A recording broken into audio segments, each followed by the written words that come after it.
as long as I can remember, my father loved birds. There's the story of he was a big golfer, started golfing from a young age, and he got a double eagle in golf one time. I forget what that is, 2 under par or something. And it was a big deal. And I don't know if because of that, he always kind of affiliated himself with eagles. So he semi-retired back in the late 90s, and him and my mom built sort of his dream house on Lake Murray. He helped design it, and it was on the lake. They had a dock, and even there was we called it the sunroom on the back of the house that overlooked the water. And my mom decorated it with bird wallpaper, and we later hung bird sun catchers up. Part of the reason she did that was uh, to stop the birds from crashing into the window because they see the glass and they think they don't realize it's there. And my dad built this purple martin birdhouse. So my dad built things out of wood. This was his big hobby, and it was a monstrosity. It looked like a bird penthouse. And he hung it up by the water and hoped for purple martins to come. It was something that every summer they would migrate to the lake area, and you could go watch them at either sunrise or sunset over the water. So there was just all this love of birds, bird books. At some point, it sparked a love of birds in my brother. He began birding and taking pictures of birds. And this love of birding kind of spread through the whole family. When we would go visit my parents lived at the lake, we'd go out on his boat, and he'd always look for the eagle's nest. We'd have to go, there's a secret spot, and he'd find where the eagle's nest was. There were osprey, and mostly osprey from what I remember. And it'd be up high in a tall tree, and it was a big deal to see them. So my father passed away in October, and in honor of him and his life, we gathered the weekend of what would have been his birthday, or late January. We rented a big house on Lake Murray, kind of on a different part of the lake, but not far waterways from where their house was. And me and my family, Don and our kids, my brother and his kids came out from California, my sister and my mom. We gathered, we played games of all sorts, and my brother rented a boat. Despite it being late January in South Carolina, it's cold. Uh, and we were taking different boat rides, and we went out one day on the boat, and we traveled across the water, maybe 10 minutes to the neighborhood area where my parents had lived. And we come around, they kind of were in a cove.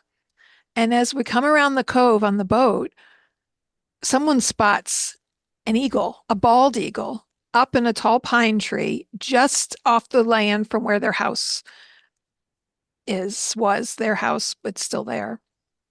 And then we realized there's 2 eagles up in this tree. I don't think we'd ever seen bald eagles or osprey right off the dock in the house. So we just hang out there for the longest time.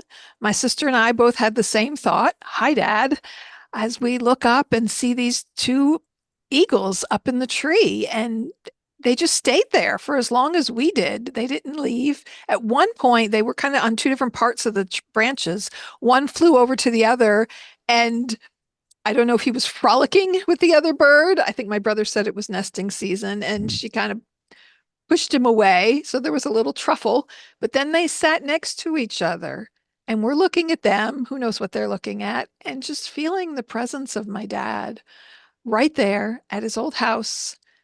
His love was being on the lake and the water, and it was just perfect. It was a perfect moment. Um, just sort of serene, and crossing that divide into the other realm, the spiritual world, whatever it is you believe. I believe that we're spiritual beings and that we do continue on after we leave this body. So it was a beautiful moment in remembrance of my father. Hello, this is Gina And Don. with Focused Healthy Family. This is podcast number 153. Today we're talking about flying back to the nest. And before we start, I thought I'd throw out a tip. This is a tip that a friend of mine actually, uh, he actually wrote a book on it called Positive Direction. And life is not always about being positive. It's about leading your life in a direction you truly want to go. It's not about taking one big leap from where you are to where you want to be in your life. It is about small steps leading in a positive direction. And one of the things that I just add to this, one of the ways he showed me this idea, he was in a presentation with me. He uh, he showed me this a clip from a presentation he was doing, and on it he had a drive shift from a car, and it had the PRNDL. And he said, what would you, as you look at this, what would you call the positive direction in that? And I said, well, it would be drive. And he said, but what if you're trying to get out of your driveway? What would the positive direction be then?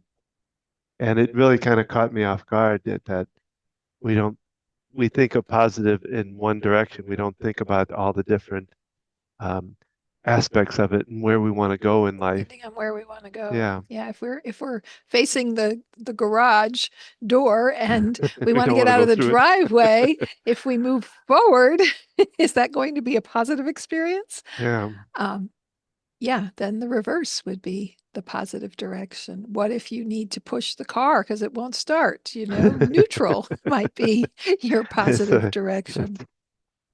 or if you're in deep snow, you might want to put in low. So there's all kinds of things there. But anyway, Do you have a caregiver tip for today? uh, no, I do not. I could give one though. Well, you pull that up. All right, I'll We're give going it. to be delving into this idea of flying back to the nest.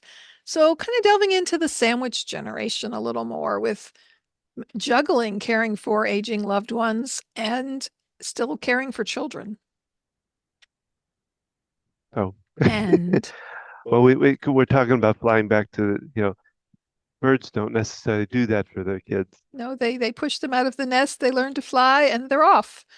And yet we've kind of come to the place in our lives as humans, at least in our Western culture, that we disappear, we move away from home, we, migrate, so to speak, to other areas. And yet, some of us return to care for parents. Some of us still stay, within the vicinity of those parents, but we're busy doing our own things.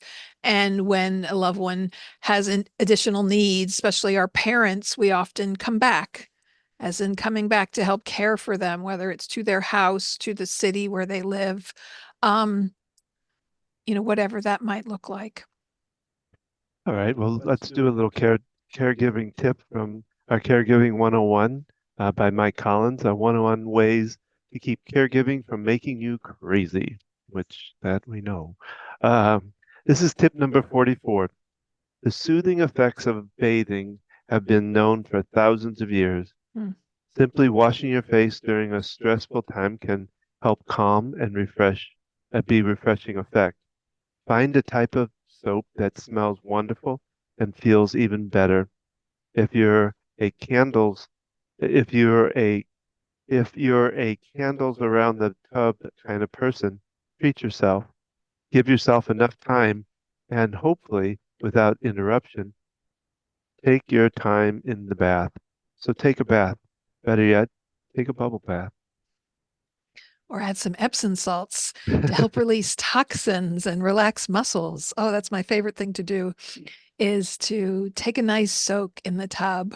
I don't usually do the candles thing. I remember years ago you used to set me up with a nice bath with some candles, and um, our older daughter loves soaking in the tub. She works hard with animals and physically challenging. And so she loves to do a soak. And she's gotten some different bubble bath products, some soaps with The wonderful lavender scents, soaps, yeah, that lavender she loves. scents.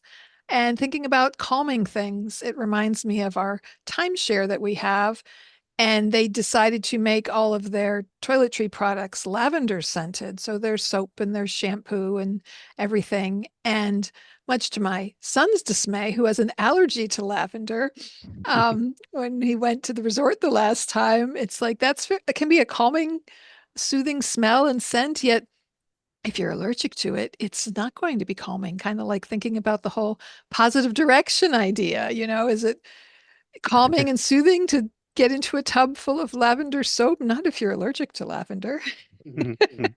I remember him having to wash with conditioner or use the Well, sink he was able to, they were able to pull some up there, but at eventually, first, but yeah. initially he had to use like the Dawn detergent or something to take a shower because all that there was in there was the lavender soap.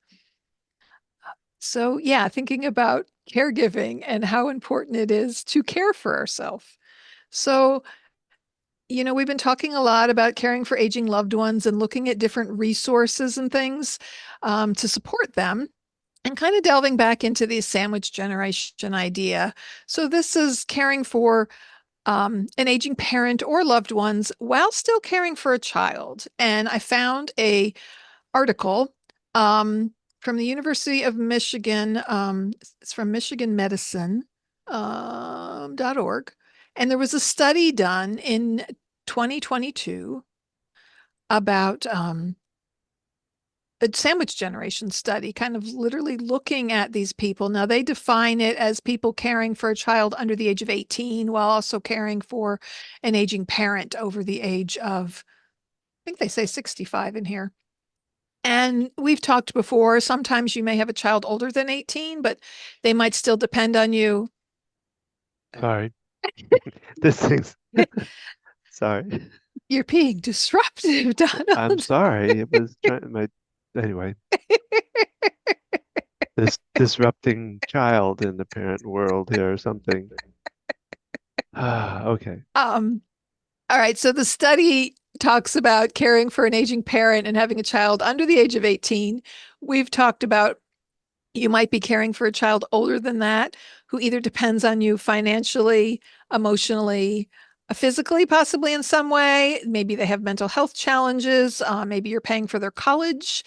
As we know, even when our children move out, they still rely on us in many ways. And, we do have a child under the age of 18, and we have a young 20 something who has moved back home and, has needed us when she was in a car accident and other things that have happened. And obviously, the teenager is still more of our big responsibility, and juggling that while caring for my dad over the past 5 years or more when he was in and out of the hospital for different conditions, and figuring out where I would be in her needs and his needs.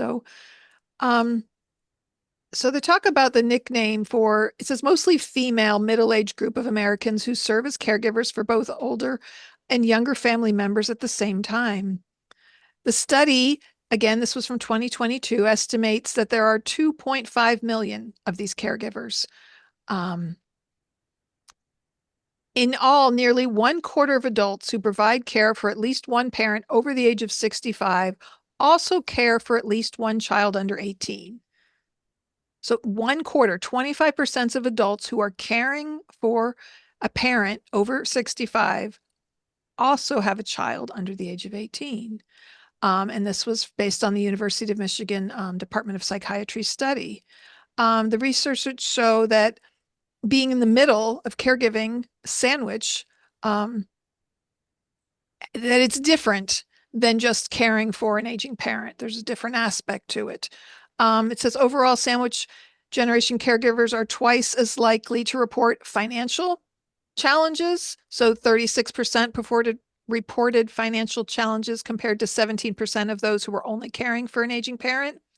Um, and they also report more emotional difficulty with compared to their peers who are caring for just a aging loved one and not a child.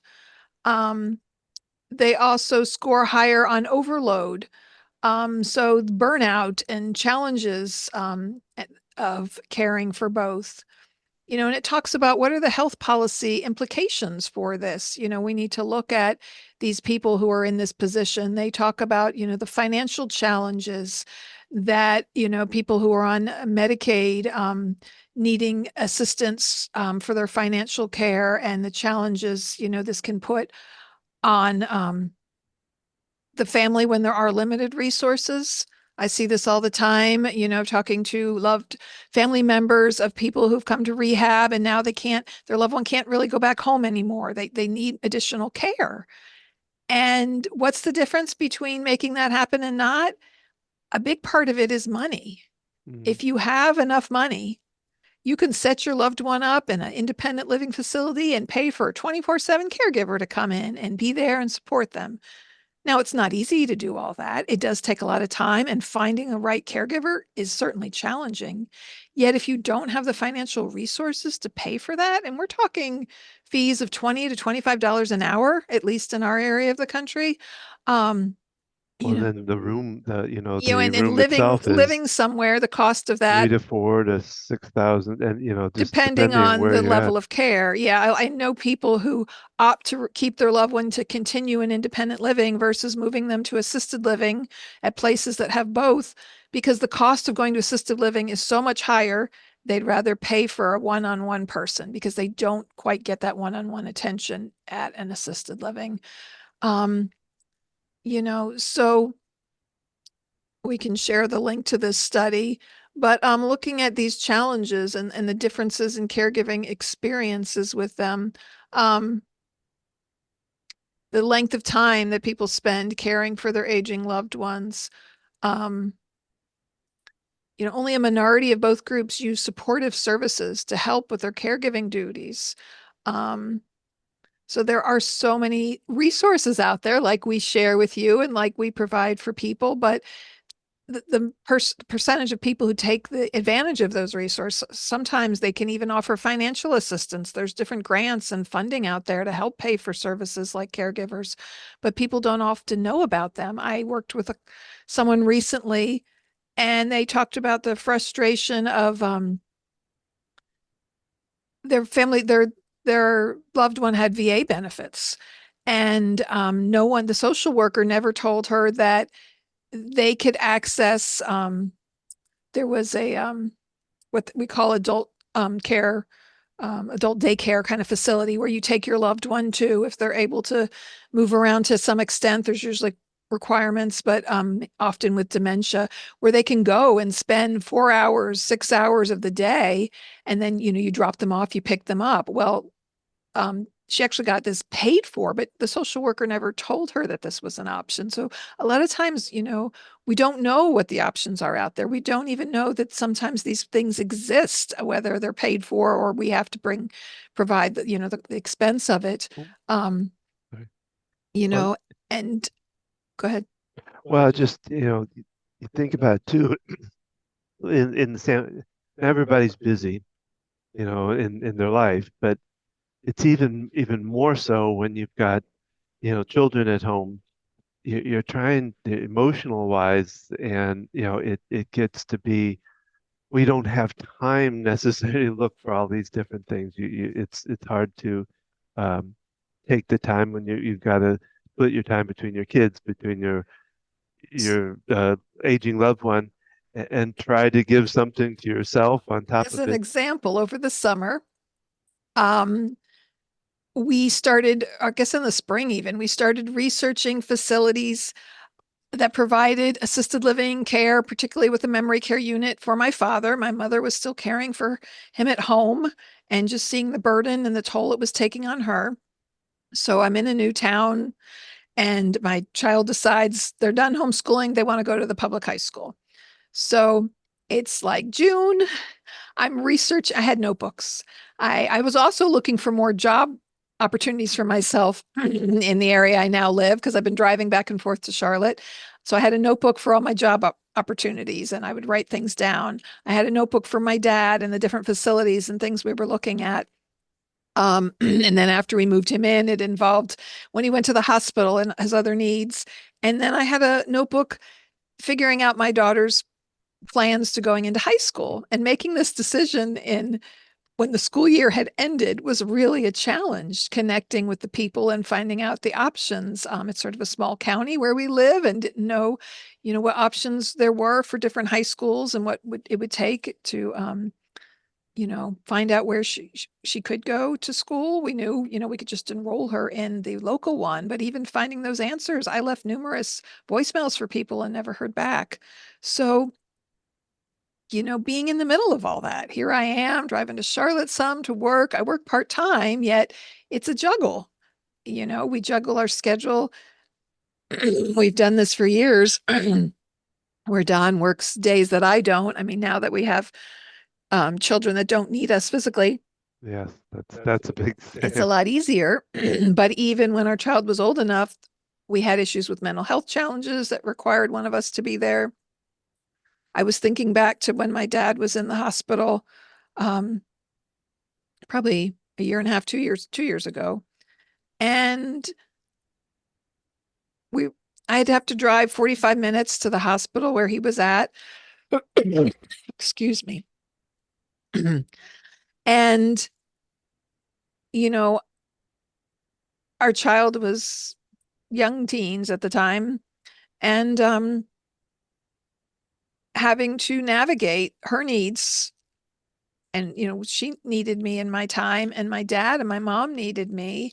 And, I couldn't be in both places at once. The time I'd spent going back and forth driving, I have a memory of going to the hospital, taking my child with me, and it can be overwhelming to be in a room with a grandparent and they're hooked up to machines, or they're, have a catheter or things that they don't want to think about or look at. And I remember her she was doing some classes locally and had the work to work on, and sat in the lobby area. Luckily, she was mature enough that she could sit there and work on that work. I could check back on her while I helped care for my dad. Thinking even further back, my mother had a hip replacement. This was many years ago. And my grandfather had passed, and my mom had just had her hip surgery. She couldn't fly to go. She kind of still needed a little bit of support around the house as she recovered. And my dad flew back to New Jersey to the funeral. And I went down. This is when they lived at the lake with my, gosh, she was not even one at the time. My baby in tow. She was probably 8, 9 months. Oh, wow. And because our youngest learned to walk before 10 months of age. And I remember Grammy was walking around pushing her walker, and my little one had the little kitty walker, and they're both walking together. And, juggling that even at that time period, um, when my dad was still healthy and enough to, travel on his own. And, there was a time when we had a kid in the hospital and Oh, over yeah. several months, and my dad was in and out of the hospital. And somehow I, for the most part, they did not coincide at the same time, but I had this, you get visitor badges when you go into the different hospitals, and I had a collection of them from like two or three different places. Just the time that I spent going back and forth and caring for a child in the hospital, whatever age they are, and for whatever reason they're there, whether, it's mental health issues, which can be even more challenging because you have so many Oh, restrictions about being there with them, and just the emotional toll and, mm. the physical toll. I go and I, spend the day at the hospital, and I come home, I don't necessarily have the energy and the attention to give my children that I might otherwise want to. um, just kind of that exhausting impact, and, being in that position to have to make those choices. I was fortunate. Don, I knew he was there with the kids and supporting them in the ways they needed, yet um, Well, it's to say, when we throughout our life, we've done this where we've split off, where one person's here and the other person's working or whatever, and that on the logical side of that, that sounds great and all, but there's still this side of, I'm not there when my child is doing this or that. For either one of us, I mean, you more than me, you were doing more work than I was at the time, or throughout our life, actually. Well, yeah, But it varied at different times in our lives. works on So your. even without caring for our parents at the time, just that juggling act, Mhm. most of our time together was spent discussing the kids and Yeah, like handoff, like, okay, this is what's been happening, okay, now I'm going into work, this is what you need to do, and just juggling that I didn't even get a responsibility. shower. Um, uh, and so, yeah, so you add in, and it's a similar, excuse me, kind of situation, a similar situation when your time is, juggled between, because once we moved my dad up here, we were taking turns. If I was working in Charlotte, you went to spend some time with my dad, and when you were off working in Charlotte, I'd be visiting my dad. well, and then we had to go. Then we had to, and not as much time, but we had to go down and help your mom, getting ready for move. Yeah. And while this was happening, she's moving. And yeah, because she's an hour and a half away, she's in her 80s. She can't easily get up. My dad was, oh my goodness, he lived at that facility 4 months barely. And he was admitted to the hospital at least twice and in the emergency room a couple times. And, just knowing my dad's got dementia and the confusion and, being there without somebody with him, certainly it made it easier on us when we moved him close to us. Um, Yeah. it made a big difference. It kind of all worked out beautifully. I think we've described this before. We live in the smaller town and you can be almost anywhere in 15 minutes or less. And so his facility was close, the hospital was close. So being able to juggle that made that a lot easier. And yet it still takes a toll. Well, It still takes time and energy, resources. When I was at the hospital with my dad, I wasn't working. yeah. I remember one time my dad was in the hospital. I think this was the weekend we were supposed to move him into the assisted living facility up in Salisbury from Sun City, so an hour and a half up there. He wound up, I had spent the night at my parents to help move the next day. He had a TIA, kind of a mini stroke. So instead of moving that morning, he went to the hospital. And to get to the right That's hospital true. with the stroke recovery, it was in the opposite direction from where we live. If you're in the Charlotte area, it was the Pineville Hospital. So mom's half an hour south. We're southwest at this hospital. We live An an hour and hour a and a half. half from there. Yeah. So instead, I'm at that hospital. I'm supposed to work that weekend. Um, he spends a good 4 or 5 days there. We were moving him in on a Tuesday because I said it was ideal to move in at the beginning of the week and not the weekend because there's less staff and less things going on. Well, what wind up happening? He was in the hospital till Friday and we wound up moving him. Excuse me. But one time he was in the hospital, I remember I told work that I would come in and work for a few hours and I realized, it was still a good 25-minute drive from the hospital to where I worked. The exhaustion of trying to do that and if, feeling like I needed to be here and there and do all of this. And I remember I told her I was going to come in for a couple hours in the afternoon and my sister had come down to visit and I really just wanted to hang out with my mom and my sister and enjoy lunch together. And I had to call my boss and say, "Hey, you know what? This is exhausting, and there was guilt in telling them, I couldn't even come into work for those couple of hours that I wanted to just spend time with my mom and sister instead. But the and that was sort of caring for myself at that moment. It was very much what I needed. I spent all this time with my dad, helping my mom juggle things with the hospital, and I wanted a little break. I remember my sister there was a time she had planned to come visit my dad. He wasn't supposed to be in the hospital, but he was, and wasn't as much she could do. But her being there was helpful to me. It was helpful to have someone to talk to about things, to have someone else to just have conversations with about the family and other things going on. We don't always think of those kinds of small things as ways we can care for ourselves. And so those decisions that need to be made. But, when I chose not to work, that puts a financial burden. Yeah. Yeah. Well, yeah, we've had that financial thing. it goes a long way for us. So, we've had a lot of challenges, a lot of struggles that because we've always our philosophy has always been to have somebody home with the children and not be gone all the time. And I before we got this goes way back, but before we got married, I was traveling a lot, going to, and we didn't want to do that, and we made that decision, which I wouldn't change it, Mhm.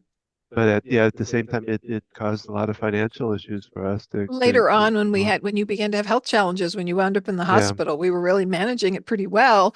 But when all of a sudden I couldn't work yeah. and I had reduced my hours at work where I no longer had benefits and paid time off, I only got paid when I was the hours I was working, and then I was in a car accident and, yeah, we filed, a suit and got money back 9 months later for lost wages. Yet um, yeah, we're fortunate that my parents had done quite a bit of savings.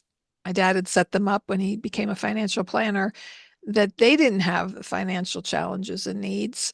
Um, and for many, that's not the case. So many people, Social Security is not enough. And if they have enough Social Security coming in, it's too much to qualify for Medicaid. Mm. And so they're caught in this middle space of not quite having enough money to pay for extra services they might need, sometimes barely having enough to support themselves and pay for their own bills. Even if they live in a house that's paid off, there's still taxes on Upkeep, all of that. the There's a home lot and of the that. Yeah. upkeep. That's part of the reason my mom was, sold that house. She loved that house, but it was a large home and it was a lot to care for. And moving out to a community where she had people around her. She lives in what's called a continuous care retirement community. She's in an independent living apartment, but that's quite a downsize going from this big 25, 3,000 square foot home to a two-bedroom apartment, and just big choices and changes to make. So even though, physically she can take care of herself, mentally she can take care of herself, supporting her with that. And I wouldn't change it. I've heard people talk about that term, oh, you feel sandwiched, you feel stuck. It's more a matter of just where we're at, and yes, it is putting a little pressure in some ways. And yet, um, if you're involved in your family, if you're part of your extended family and you want to help them, it's something we choose to do, but it's also something that feels good. It felt good to be there with my dad, um, I recently came across a picture, and I think it was one of the last times my dad was really awake and alert when I visit him, and we went on the porch.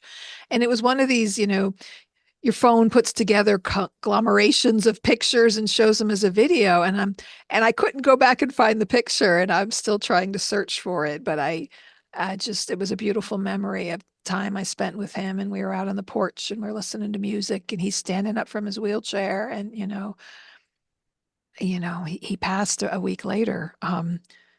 So yeah, it's a challenge. I mean, having kids is a challenge, right? Life throws different challenges at us, but the minute you bring other dependents into your life and caring for them, um, their needs kind of take priority oftentimes, and when they're dependent on us. And so the same thing happens if you have an aging parent and you're needing to step in. You're seeing that they're not able to care for themselves, or something outright happens, that they're in the hospital, they fall, they break a hip, they have some other kind of health issue. Well, and I think it goes just a little bit of balance that Excuse has me. to come in there as far as um, one is being able to balance your life and what's going on around you, and because you still it, it still comes to an end that if you're a giving person, you give and give and give and give and give and give. There's a certain point where you can't give anymore. So it has to be kind of a balance in there. I know it's tough when you got an aging parent and they're doing things and falling or whatever, but there still has to be a balance for you. And it may mean, if you can, being able to find somebody to take over some of the things. And if you can't pay, if you may not be able to pay for it, you may want to check with a local church. Hmm. Uh, and see if they have volunteer programs. I know our neighbor used to have volunteers come over and do things for her. So making sure to have somebody, even if it's just somebody to come for an hour, to spend a little time for yourself or to go out or to do things, I think that's very important. Reaching out to friends, even if it's, they'd come to the house and make dinner for your kids. I know when you were in the hospital, my friends were great. We don't even live really close anymore, still drivable, and they brought food up and meals because they knew I was juggling when my dad passed and just caring for him and meeting those needs and the responsibilities of the funeral planning after someone passes. There's Mm, a lot things that have to happen, things that have to get done, and having other people who can support in some way. Um, can someone go visit your loved one who's maybe in the hospital? Just popping in for a visit. Who else can step in? We need to allow kind of respite time. I've heard many times when I'm working with a patient in a rehab facility and they're like, where's, my husband, where's your dad at? Why isn't he here with me? It's like, well, he's resting right now. Mom, I'm stepping here. He'll be here later, and having them to say that because you can become really dependent on that person always being there. My dad was known for calling out Ellen or Gina. He was used to one of us always being with him and it was taxing. mhm, And, you feel responsible, not only being a caregiver being put into the position, but if you have that personality, some of us are more just stepped up to that situation. It's kind of part of our essence of who we are. But also if you're a people pleaser, and maybe it goes hand in hand mhm, with being, I know I've had many conversations, especially several years back when our one child was living on her own for the first time and putting her needs first. And I think she got called selfish by some people in her work world because she was doing that. And I'm like, if you don't learn that from a young age, you're going to be giving and exhaust yourself. That yes, you do need to be a little selfish. You need to be like, these are my needs and this is what I need. How can we help to meet them? Maybe they can't, but we have to know how to ask for it. We have to know how to ask for that help. And it's something I think I learned over time, when I was in my early 20s. Um, I didn't necessarily know how to do that. And so we want to support our loved ones wherever they're at in their journey and whatever that looks like. And so what challenges, I asked that do you have as far as caring for maybe your children are even still where they are young enough that need someone right there with you, right? That need someone to be with them at all time, or whether you have to take them to school, pick them up. I mean, our child's now in high school yet because she's not going to her assigned school, we have to provide the transportation. And mhm, so right. that's a new juggling act of, oh, yeah, I can work in Charlotte, but if I've got to be back at 3:30 to pick a kid Yeah. up from school, um, and so, we're still building support systems. We don't really know many people up here in the area where we live now. And so, yes, finding people who can help you connect with resources. Maybe a retired nurse, maybe a neighbor or a friend has done similar things. And it can be a challenge to stop and ask for that help. Maybe you have kids who can help research for you. You have grown children. What things can they do? Well, and always be well, listen to those that tell you that, well, if you need anything, let me know. Well, use that. A lot of people don't like to use that, or they if they can't say it in total respect of you, that's their problem. You know, And uh, you can make a list of those needs. And so if someone really offers that, you can send them a message with the list. You can say, hey, maybe someone likes doing something and you don't even realize it. Oh, I'll come take care of your yard or, and saying, okay, these are my different needs. Are there people who can help in any way and putting it out there? And I mean, it took you having a heart attack back when we had young kids for me to step into that and ask for help. And there are times in our and we life, got a lot of it too. there's times in our life when it's easier, when you have young kids and your husband has a massive heart attack and is hospitalized, friends can step up more easily than when other things are going on. I Yeah. know, um, people were providing meals and things right when my father passed. But then, like 2 weeks later, I remember just feeling kind of lost and alone. And then all those people kind of went away. And, Hmm. where was that support and help? And so, we can think about this as we're helping other family members. Maybe you're the family member who lives far away, but you have a loved one that lives close. What can you do for them? Even if you can't necessarily help out, maybe you have a contentious relationship with your parent or you're not even speaking to them, or there's extra challenges there, but maybe you can support those other people who are, or their kids or whatever. So kind of thinking outside the box a little bit and know that you can reach out to Don and I. Whether we connect you with resources, work with you one-on-one, Don, do some tapping sessions with Don. When are you doing your next monthly group That's coming tapping up online, Don? February 28th, so we got a week or so from now. And how do At people 7 p.m. And what I would ask there is that they register so that we can, because I do these on a monthly basis, I can send you out. I don't use it as a newsletter thing. I just send it out what the events are, and I'm kind of thinking about increasing it a little bit. Um, frequency? yeah, but anyway, well, that's our podcast for today, and we hope you enjoyed it. We would love to hear from you. Make sure to leave us a comment or give us a like or a subscribe wherever you might be listening to our podcast. If you like what you heard today, we are here to guide you through what your journey caring for an aging loved one, caring for your kids. That's what we're here for. Gina answers questions on Ask the OT, which we hope to get that back in line pretty soon here. Um, and we have a plan that helps you through this different things with the work I do and what Gina does. You can find it all out by going to our website at www.focusedhealthyfamily.com. You can find us on Facebook at Focused Healthy Family One, Focused Healthy Family, Instagram on Focused Healthy Family One, and YouTube at Focused Healthy Family. And join us each Thursday when we put this podcast out. And you can find it on focusedhealthyfamilypodcast.com. And be sure to share, this podcast with someone whether it's a link to the audio version or to the YouTube page, or letting other people know out there that might benefit from this information and support, and check out our other podcasts. We've interviewed numerous different people. And again, if the caregiving side of children, we have quite a bit that from the first year of our podcast covering kind of more that aspect of things. But So remember, how you speak to your children or your loved ones today shapes their future and yours.